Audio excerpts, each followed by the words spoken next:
Bonjour, bienvenue au condensé de l'actualité de la semaine du 6 au 12 décembre 2010. Jusqu'au lundi dernier, les députés n'avaient toujours pas à leur disposition le projet de budget exercice 2010, plus d'un mois après l'ouverture de la session budgétaire. Le temps passe, l'attente se fait longue et la situation suscite la colère des élus. Ils en ont fait une question préjudicielle lors de la plénière du lundi. À la clôture des travaux, les députés de l'Union fait la nation, FCBE, Sursaut Patriotique et G13 ont tenu un point de presse. Ils ont pris l'opinion publique à témoin quant aux agissements du gouvernement dans le dossier étude et vote de la loi de finances gestion 2010.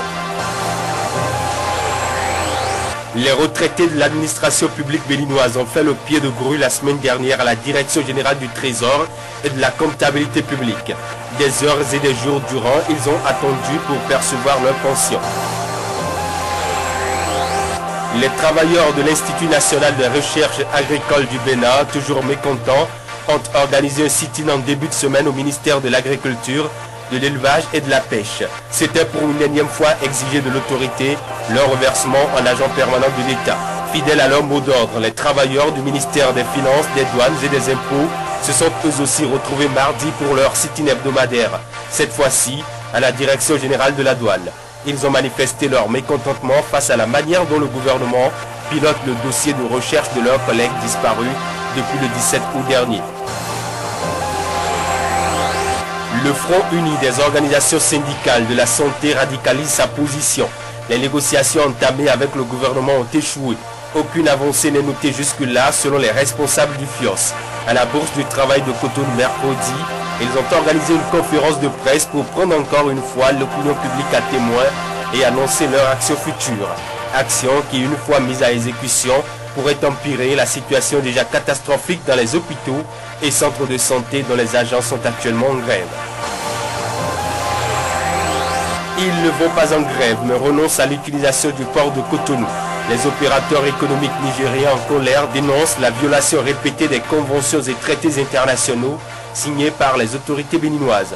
Réunis en assemblée générale à la Chambre de commerce, d'artisanat et d'industrie du Niger, ils ont pris la résolution de mettre totalement une croix sur le port de Cotonou pour toutes leurs opérations d'importation et d'exportation. Mardi, le président de la Haute Autorité de l'Audiovisuel et de la Communication assisté du Collège des conseillers a eu une séance de travail avec les responsables de 10 organes de presse écrite. Les échanges ont porté sur la question du traitement des informations en période préélectorale. Le mercredi 8 décembre, le Bénin a célébré la journée nationale de lutte contre la corruption. Une conférence publique sur le thème « Approche novatrice pour une meilleure implication citoyenne » s'est tenue à la Direction générale des impôts et des domaines. Au centre des échanges, un état des lieux sur la lutte contre la corruption, 5 années après l'avènement du régime du changement. Principal orateur, Jean-Baptiste Elias, président de l'Observatoire de lutte contre la corruption, et Alidou Poussé, l'inspecteur général d'État.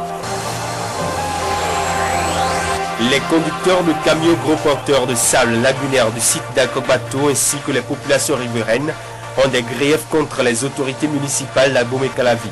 Les premiers n'admettent pas les récentes mesures de la mairie quant aux taxes à payer et le second groupe dénonce sa frustration par rapport aux nuisances et menaces que leur posent les opérations de dragage de sable dans les bas-fonds.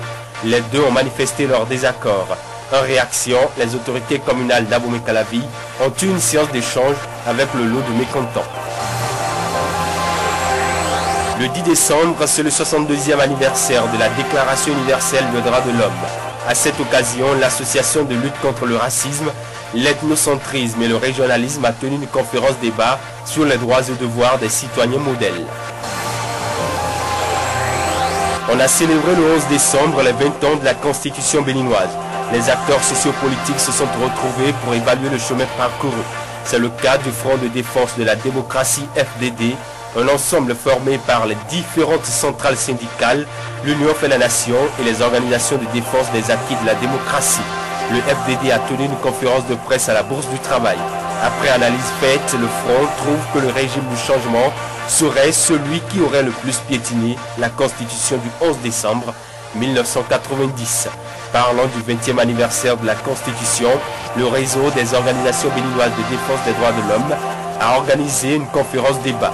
La question des droits de l'homme était au cœur des échanges essentiellement consacrés aux 20 ans d'existence et d'application de la Constitution béninoise du 11 décembre 1990. L'actualité politique nationale a été marquée samedi par le ralliement de l'UNDP à l'Union fait la nation. Le verdict est tombé au podium à Cotonou. L'UNDP, Union nationale pour la démocratie et le progrès de l'ancien président Émile Derlin Zissou et autrefois faisant partie de l'Union pour la majorité présidentielle plurielle, s'est rattaché à la cause de l'Union fait la nation pour faire triompher en 2011 Maître Adrien Humbidji, candidat unique de l'homme. Cette décision a été prise par les responsables et militants de l'UNDP. C'était à l'issue des travaux du Conseil national du parti. Pour refermer le 7 jours au Bénin de la semaine dernière, un mot de culture avec l'ouverture à Abomey des manifestations de la 8e édition de la Fête internationale des cultures du Dankoma. Cette fête est prévue pour durer jusqu'au 19 décembre. La cérémonie inaugurale s'est déroulée à la place Simboji. C'était samedi.